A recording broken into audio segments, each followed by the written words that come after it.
Tomás, eu tenho que pedir muitas desculpas ao Inter Miami, porque eu acho que sobraram adjetivos, né, para eu falar do Inter Miami. Eu chamei de timeco, time de aposentados, enfim. Vou falar um negócio para vocês também, hein? É um timeco e é um time de aposentados. Agora, realmente o Palmeiras fez um jogo, no meu ponto de vista, tenebroso. Não desiste nunca. A gente vai olhar para o copo meio cheio do Palmeiras. Ó, copo meio cheio. Tô tomando uma água aqui, ó. Copo meio cheio do Palmeiras. Que é, não desiste, lutou até o fim, batalhou, buscou o empate, buscou a primeira posição no grupo. Agora, não é explicável o jogo que o Palmeiras fez. Assim, o Palmeiras não pode. É o primeiro jogo pífio de um brasileiro nesse Campeonato Mundial de Clubes, Tomás. É o primeiro jogo pífio de um brasileiro. Assim, até agora tivemos jogos ótimos, jogos bons, mas nenhum papelão. Esse é o primeiro jogo muito ruim no meu ponto de vista. O Palmeiras busca a primeira posição no grupo. Se ficasse segundo, ia pegar o Paris Saint-Germain. Obviamente, ia chegar completamente desmoralizado para o confronto contra o Paris Saint-Germain. Fica em primeiro, é óbvio que é bem melhor pegar o Botafogo, mas é uma chave super difícil para o Palmeiras, hein? Palmeiras, Botafogo, depois muito provavelmente o Bayern, uma chave muito difícil. Que coisa, né? E se você pensar bem, né? Hoje o Palmeiras não fez um bom jogo, apesar de ter buscado com muita luta, muito empenho, o empate.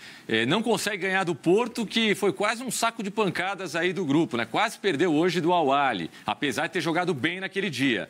E contra o próprio Al-Ahly, o Palmeiras consegue encontrar o caminho da vitória num lance fortuito no começo do segundo tempo, depois de um primeiro tempo muito difícil. Talvez, por enquanto, o Palmeiras com certeza jogou menos que o Flamengo, Laza. Sim. E talvez tenha jogado menos do que o Fluminense, por enquanto. A gente ainda tem o terceiro jogo do Fluminense para acontecer, o terceiro jogo do Flamengo.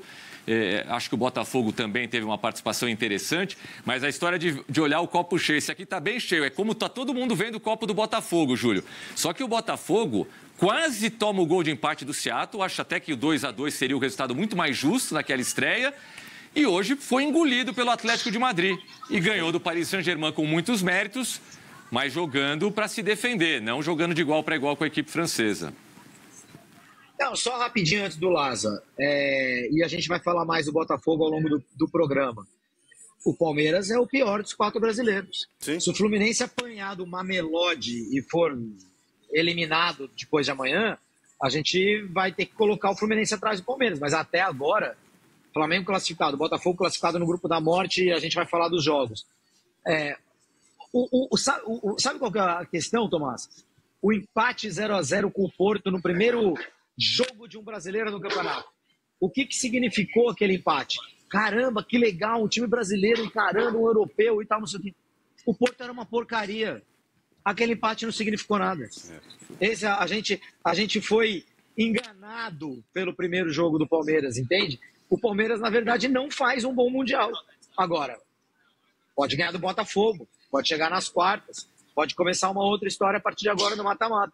Mas a verdade é que o Palmeiras não faz um bom Mundial. Concordo com você, e acho que isso não diminui as chances do Palmeiras. Acho que todos os brasileiros têm chance. Hoje dá para falar que todos os brasileiros têm chance, na minha avaliação, de brigar pelo título. Mas se a gente for olhar o que o Fluminense faz com o Borussia Dortmund e a má vontade do Borussia Dortmund no segundo jogo contra o Mamelodi, você também começa a entender. E um detalhe, hein? O Borussia ficou 30 dias sem entrar em campo entre o último jogo dele na Bundesliga e a estreia dele no Campeonato Mundial, 17 de maio para 17 de junho. Mas os caras, síndrome de vira-lata. Não, gente, a gente só tem que decodificar as coisas que estão muito claras. O futebol brasileiro não é uma porcaria. Os times brasileiros podem muitas vezes jogar de igual para igual contra equipes europeias, especialmente as equipes europeias da segunda prateleira. Mas o que a gente viu até agora não significa que está tudo uma maravilha, que de repente o futebol brasileiro de novo está do mesmo nível do futebol europeu. É a mesma coisa que alguém assistir ao jogo hoje e falar, os caras falam tão mal da Major League Soccer, o Inter Miami, que está na 10ª colocação lá, empatou com o melhor, se não um dos 2 melhores times do futebol brasileiro. Então está tudo igual. Não está. O Palmeiras e o futebol brasileiro são muito melhores do que o Inter Miami e o futebol norte-americano, Lázaro. Não, concordo. E assim, acho que a gente pode colocar em prateleiras, como o Júlio, só para complementar também o que o Júlio estava trazendo, né? Eu acho que o Palmeiras também se poupou no brasileiro, pensando muito nesse Mundial. A gente não tinha uma ótica, né? A gente não tinha como analisar ainda, porque o Palmeiras foi o segundo jogo do Mundial contra o Porto, então a gente não sabia como que vinham realmente os europeus. Agora, é uma... Assim, hoje o Palmeiras, acho que, como eu falei, para mim, os piores 80 minutos, né? Esses últimos 10 minutos, obviamente, que você consegue 2 gols ali, com as mexidas do Abel, acho que o Abel tenta consertar de novo o que ele começa errado, né? Porque a forma como ele começa o jogo, de novo, ele não tem explicação para ele ter tirado o Giai, não tem explicação para ele ter tirado o Emi Martínez, que na teoria era o reserva ali do Aníbal. O Aníbal machucou, você tem que colocar um jogador que vai marcar, porque você estava com o Evangelista e Rios, ninguém marcou na frente da zaga ali, né? Então, eu acho que hoje foi um jogo muito, muito ruim do Palmeiras. O Rafael Veiga no primeiro tempo passa se arrastando, né? Tanto é que o Maurício já entra logo já no intervalo. E agora sim, né? O Suárez, por exemplo, no segundo gol, ele passa ali pelo meio do Gomes e do Evangelista como que ele, né? Não quisesse nada. E o Bruno Fux vem para dar um bote seco. Então, assim, eu acho que é muito disso também. Entender que, né? O Júlio colocou, você colocou Suárez, Messi, óbvio que eles estão numa prateleira muito acima de todos os jogadores, né, que estiveram em campo nessa noite. Mas você está jogando de igual para igual, né? Você pega a camisa, pede a foto, o autógrafo depois do jogo, né? Eu acho até que, considerando que o Palmeiras nos decepcionou hoje, eu acho até que algumas circunstâncias atrapalharam. Acho que o Palmeiras começa melhor o jogo. O gol é meio ali imprevisível, uma jogada meio imprevisível. E acho até que o Palmeiras volta a se acertar, Júlio, no final do primeiro tempo. Termina o primeiro tempo criando oportunidades. Poderia até ter conseguido o empate antes do primeiro tempo. Mas o que me chama a atenção são essas alterações do Abel. E será que ele vai insistir com todas elas? O Lázaro falou do Maurício, que entrou no segundo tempo, faz o segundo gol e o Veiga não foi tão bem. Se bem que o Veiga já tinha sido titular, né, nos outros jogos, pelo menos no segundo jogo com toda certeza. Giai pode voltar, na sua opinião? Flaco Lopes, que a gente cobrava, pelo menos eu cobrava, hoje não foi tão bem. Será que o Vitor Roque reassumirá essa posição? Tenta pensar como o Abel Ferreira, Júlio Gomes. É difícil, né? Eu vou ter que ser mal educado, vou ter que ser muito mais brilhante do que sou e tal. Mas eu acho que o Abel estava pensando mais para frente no campeonato, gente. Eu acho, sinceramente, que o Abel fez algumas alterações no time hoje, pensando não só no jogo de hoje, mas pensando em que o Palmeiras já estava classificado ou iria se classificar, como se classificou, e pensando já em alguma coisa mais para frente no campeonato, porque as alterações não têm muito sentido, né? Ainda que o Paulinho não possa jogar mais do que 30 minutos, né? Segundo as palavras do Abel, hoje jogou mais, né? Porque ele é bem bom, né? O Paulinho é muito bom jogador. Agora, eu sinceramente, assim, o Palmeiras melhorou no fim do primeiro tempo, mas o jogo ele transcorre no primeiro tempo do jeito que o Inter Miami queria, né, Tomás? Assim, sem velocidade, com o Inter com mais posse de bola, tentando encontrar... O Palmeiras, vocês sabem que eu sou um jogador amador de tênis.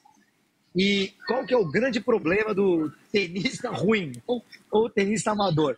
Você se adaptar ao jogo que o outro está fazendo, né? Então você joga melhor quando está jogando com alguém bom, joga pior quando está jogando com alguém ruim. O Palmeiras, em nenhuma hipótese, pode jogar o jogo do Inter Miami. E é isso que eu vi na maior parte do jogo, primeiro tempo inteiro. O Palmeiras reagindo ao jogo que fazia um time pior que ele. O Palmeiras baixando o nível de acordo com o nível do time que estava enfrentando.